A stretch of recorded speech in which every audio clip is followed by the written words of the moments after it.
여러분, 지금 서울 은평구에 국말길이라는 골목이 있다는 거 알고 계셨나요? 관광지도 아닙니다. 현판도 없습니다. 그냥 오래된 골목 이름입니다. 그런데 이 이름 안에는 500년 조선을 버텨온 수백 명 여자들의 울음이 담겨 있습니다. 궁에서 쫓겨난 여자들, 결혼도 못하고 가족에게 돌아가지도 못한 채 그 골목에 모여 살다가 조용히 사라진 사람들. 오늘 그녀들이 어디에서 어떻게 죽었는지 역사서에 기록된 그 마지막 이야기를 들려드리겠습니다. 끝까지 보시면 조선 궁녀에 대해 당신이 알고 있던 모든 것이 바뀔 겁니다. 잠깐, 여러분은 조선 궁녀 하면 어떤 이미지가 떠오르시나요? 비단 한복, 화려한 궁궐, 왕의 총애를 받는 아름다운 여인. 드라마에서 수도 없이 봐왔던 그 장면들이죠. 하지만 실제 조선 왕조실록에는 전혀 다른 이야기가 기록되어 있습니다. 궁녀는 보통 4세에서 8세 사이에 궁궐에 들어옵니다. 자기 의지가 아닙니다. 나라에서 차출하는 겁니다. 영조실록에 따르면 당시 궁녀의 수가 600명이 넘었고 성호사설에는 684명이라는 기록도 남아 있습니다. 그 많은 여자아이들이 어린 나이에 가족과 영영 이별했습니다. 효종 때는 이런 일도 있었습니다. 나라가 양인 중에서도 궁녀를 차출하려 하자 백성들이 딸을 숨기거나 심지어 10세 전후의 어린아이를 조혼시키는 사태가 벌어진 것입니다. 왜 그랬을까요? 궁녀는 한번 입궁하면 종신제입니다. 죽을 때까지 궁에서 나올 수 없습니다. 담장 안에서 평생. 그게 궁녀의 삶이었습니다. 조선 후기 어느 이름 모를 궁녀가 쓴 시조 한 구절이 있습니다. 안못에 들어있는 물고기들아, 누가 너를 몰아다가 넣었기에 들었느냐? 한번 들어가 못 나오는 심정은 너와 내가 다르랴. 연못에 갇힌 물고기. 그게 궁녀들이 스스로를 표현한 방식이었습니다. 그런데 여기서 중요한 반전이 있습니다. 어차피 평생 궁에서 사는 거잖아요? 아닙니다. 조선 왕실에는 아주 잔인한 관습이 하나 있었습니다.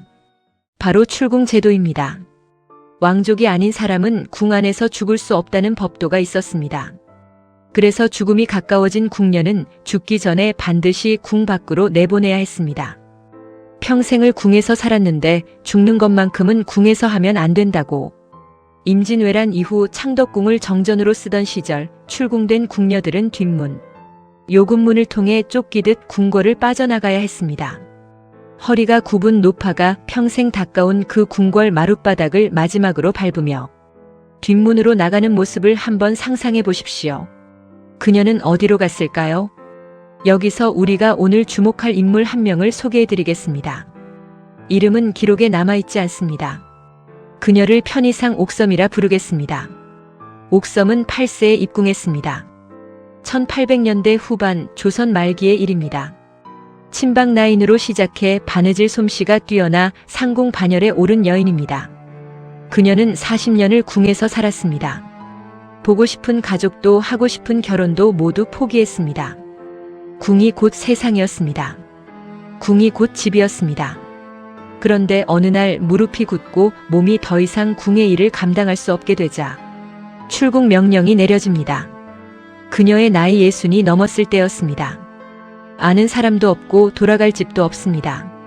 가족들은 이미 세상을 떠났거나 연락이 끊긴 지 오래입니다.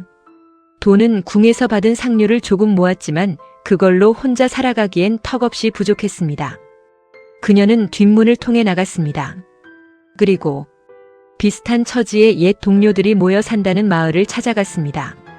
바로 지금의 서울 은평구 가련동 수국사 인근.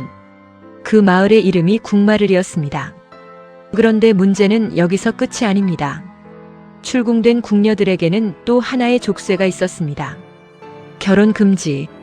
궁을 나왔지만 조선의 법은 여전히 그녀들에게 수절을 강요했습니다. 궁궐과 결혼한 여인이라는 이유로 죽을 때까지 혼자 살아야 했습니다. 현종 때 승지 김시진이 여성 인권 차원에서 궁녀의 결혼 문제를 거론한 적이 있습니다. 그러나 임금의 냉랭한 반응으로 그 논의는 바로 묻혀버렸습니다. 세상이 그들을 필요로 할 때는 불러들이고 더 이상 쓸모가 없다고 판단하면 뒷문으로 내보내는 것. 그것이 500년 조선이 수백 명의 여인들에게 행한 일이었습니다. 자, 그렇다면 그 궁말은 어떤 곳이었을까요? 은평구 가련동 수국사 인근에는 지금도 궁말길이라는 골목 이름이 남아 있습니다. 이 이름은 출궁된 궁녀들이 모여 살았던 데서 유래한 것입니다. 살아서는 궁 안에 가뒀고 죽어서는 궁 밖에서 잠들게 한 것입니다. 가족도 남편도 자식도 없는 노파들이 서로를 의지하며 그 좁은 골목에서 조용히 생을 마감했습니다. 그런데 이때 여러분이 모르는 또 다른 이야기가 있습니다. 출궁된 궁녀들 중 일부는 절이나 암자로 들어갔습니다. 머리를 깎고 승려가 되는 것이 실질적으로 유일한 대안이었기 때문입니다. 그마저도 할 수 없는 이들은 태종 때 사례처럼 의지할 곳이 없어 극심한 가난 속에서 살았습니다. 세종대왕이 이 소식을 듣고 다시 그들을 궁으로 불러들였다는 기록이 남아 있습니다. 세종은 그나마 마음이 따뜻한 왕이었습니다. 하지만 그런 왕이 없는 시대에 출궁된 궁녀들은 그냥 사회 어디에도 속하지 못한 채 사라졌습니다. 한자 성어로 진퇴양난 나아가지도 물러서지도 못하는 처지. 궁으로 다시 들어갈 수도 없고 궁 밖 세상에 녹아들 수도 없는 그게 출궁 궁녀들의 운명이었습니다. 여기까지만 들어도 가슴이 먹먹해지는데 아직 가장 충격적인 이야기를 하지 않았습니다. 500년 조선이 끝나고 일제강점기가 됐습니다. 그래도 창덕궁 낙선제에는 조선 왕실의 마지막 흔적이 남아 있었습니다. 1920년 15세 소녀 하나가 창덕궁 친박라인으로 입궁합니다. 이름은 성우겸. 그녀는 순정 효왕후를 모시며 평생을 살았습니다. 조선 왕조의 마지막 라인. 역사가 증명한 마지막 궁녀입니다. 그녀는 2001년 81세를 일기로 세상을 떠납니다. 죽기 전 그녀는 유언을 남겼습니다. 저 세상에서도 순명 효왕후를 모실 수 있도록 그분 위패가 있는 백운사에서 49제를 지내주오. 가족에 대한 이야기는 없었습니다. 자신의 안락함에 대한 이야기도 없었습니다. 오직 모시던 분을 저 세상에서도 섬기고 싶다는 말 한마디. 그 유언을 들었을 때 저는 이게 조선 궁녀 제도의 가장 슬픈 진실이라고 생각했습니다. 그녀는 진심으로 그 삶을 선택한 게 아니었습니다. 하지만 그렇게 오래 살다 보니 그것 외에 다른 삶을 상상할 수 없게 된 것입니다. 심리학에서는 이것을 획득된 무력감이라고 합니다. 오랜 억압과 통제 속에서 스스로 선택하는 능력을 잃어버리는 현상. 미국 심리학자 마틴 셀리그만이 1967년에 발표한 개념입니다. 성우겸 상궁은 이상한 사람이 아니었습니다. 충성스러운 사람이었습니다. 하지만 그 충성심이 자발적인 것이었는지 아니면 수십 년의 통제가 만들어낸 것이었는지 우리는 이제 영원히 알 수 없습니다. 이것이 오프닝에서 제가 말씀드렸던 진실입니다. 여러분이 궁녀는 왕을 섬기는 것이 당연한 사람들이라고 생각했다면 그건 조선이라는 시스템이 만들어낸 시각일 수 있다는 것. 들어오는 문만 있고 나가는 문이 없는 구조. 죽기 직전에야 뒷문으로 내보내지는 구조. 나와도 결혼은 못하고 수절을 강요받는 구조.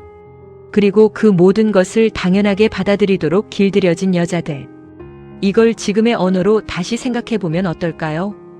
혹시 우리 사회 어딘가에도 이와 비슷한 구조가 있지는 않을까요? 들어오기는 쉬운데 나가기는 어려운 조직.